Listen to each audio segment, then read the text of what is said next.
Here we are in Chimney Rock, North Carolina, to explore the intersections of science, literature, and art. We're going to explore how these three areas are overlapping in schools across North Carolina. This project is the brainchild of Inverness Research, and we're here with Lacey Manship to see how this project is shaping up. Lacey, if you could please talk about the development of your particular partnership, or the partnerships in this program. So yeah, I can definitely talk about the development of this partnership. Really, Discovery Place and the UNC Charlotte Writing Project were able to come together and form this collaboration because of our similar commitments to urban education and to thinking about alternative solutions to the current testing agenda, how we can work together in schools and out of schools and formal and informal learning places to make visible learning that's happening, funds of knowledge of teachers, of students, and really make use of the people in this project, the educators and teachers who are part of Discovery Place and the Writing Project. Over the course of this year so far, we've been able to really think about the cultures of our workplaces and think about ways to make visible the work that we're doing, to make visible to one another and to a larger community of people. Excuse me, sir. Sir, excuse me.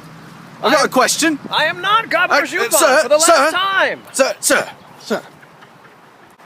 The intersection, or overlap as it were, of formal and informal education is fascinating. Utterly fascinating. And after a brief misunderstanding, Mr. Michael Katz has graciously agreed to explore, unpack, as it were, this overlap.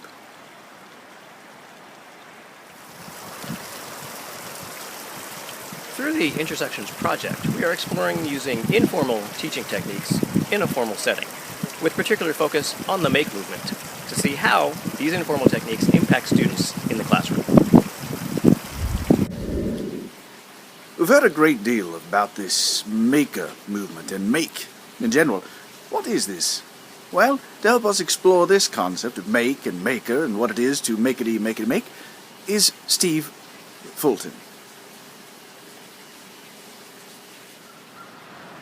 So something interesting about this project is how closely it intersects with the maker movement, which is also happening right now, in which people, just ordinary everyday people, are now inspired to tinker with and build things that bring things into being that didn't before exist. And so we are working on the heels of that, within getting students to explore their own identities as makers themselves, and looking at making as a space in which science and literacy and art all intersect. When we say intersection of science and literacy, what does that mean? Is there a science book laying in the road, a crossroads as it were? Perhaps. But Lil Brannon is here to unpack this idea. When I think of the intersections of science and literacy, it makes me think about how we got them separated to start with. I mean, in the real world, science and literacy are all together. But in schools, we tend to discipline things and put things, science, into different kinds of categories.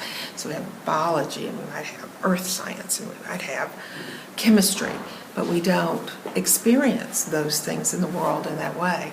So what makes make an intriguing concept to me is that make has us actually integrate the discipline knowledge. We're acting as we act in the world, and so we make things, and then we go deeper into various discipline knowledges as we need to know, as we want to find out more in terms of making the things we want to make. So if we want to make a quilt, we would need to know about measurement and fabric and texture. We want to make it beautiful, so we might look at the history of different kinds of quilts and different ways people have done things.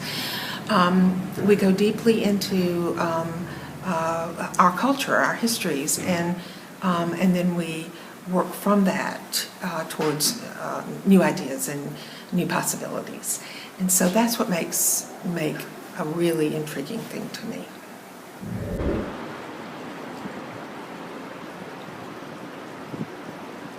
Absolutely fascinating.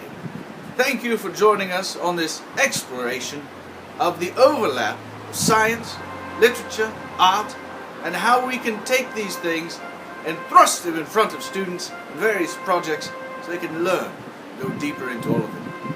Thank you again for joining. Please consider how projects such as this might be used at your school or in your museum.